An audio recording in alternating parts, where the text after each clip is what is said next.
I started climbing when I was, I think, 7 years old. Very quickly, I loved the sport.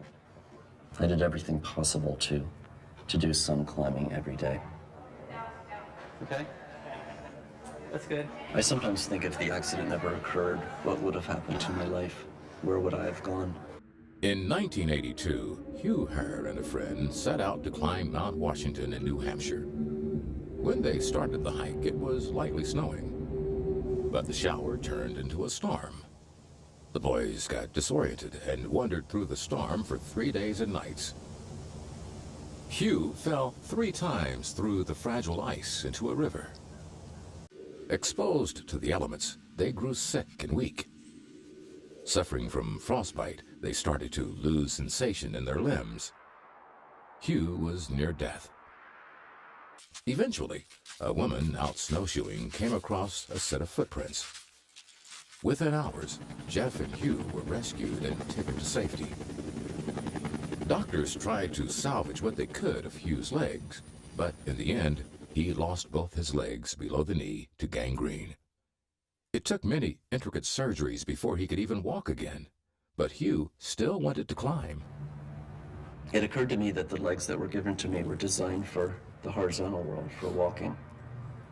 And what I needed to do is to redesign the legs for the vertical world. So I set out on this mission. I decided that I didn't need a heel for climbing, so I cut off the heel. I decided that the optimal climbing foot should be very short, should be like a baby's foot in length. Hugh constructed a number of prosthetic legs. Instead of compromising his ability to climb, Hugh's new legs were in some ways more versatile than before. I began actually ascending rock faces that I could not have ascended before the accident with biological legs. Some of my colleagues in the climbing world accused me of cheating, which was music to my ears, because to me that meant that they fully accepted my physical difference. Hugh discovered a new passion. He earned his PhD in biophysics and now designs advanced prosthetics at the Massachusetts Institute of Technology. He's now working on getting muscle tissue to survive outside the body. He's developing ways to allow the brain to manipulate a prosthesis. He's even looking to the animal world for design ideas. The problem of developing an artificial leg is very difficult. So we came up with the idea of, well, let's look to nature. One could use the muscle activity at the hip to control the energetics of the ankle. And this is the example of the camel.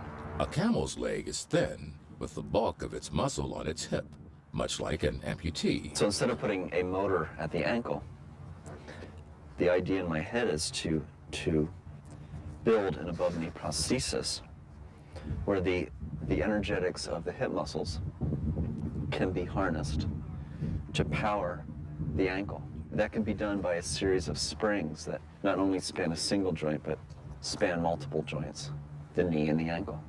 Hugh's camel leg takes its first steps across a computer screen. The implications of Hugh's ideas are astounding. If his ideas are implemented successfully, they could represent a revolution in the field of prosthetics.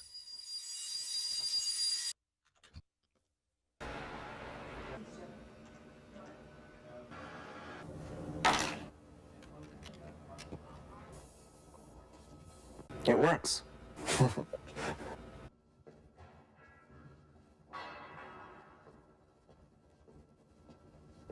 We're at the brink of a new age. I could imagine in the coming years a prosthesis that will enable an amputee to run faster than is possible with a biological leg. I could imagine that people with biological legs will choose to get their legs amputated so they can achieve the same performance advantage. I can imagine that.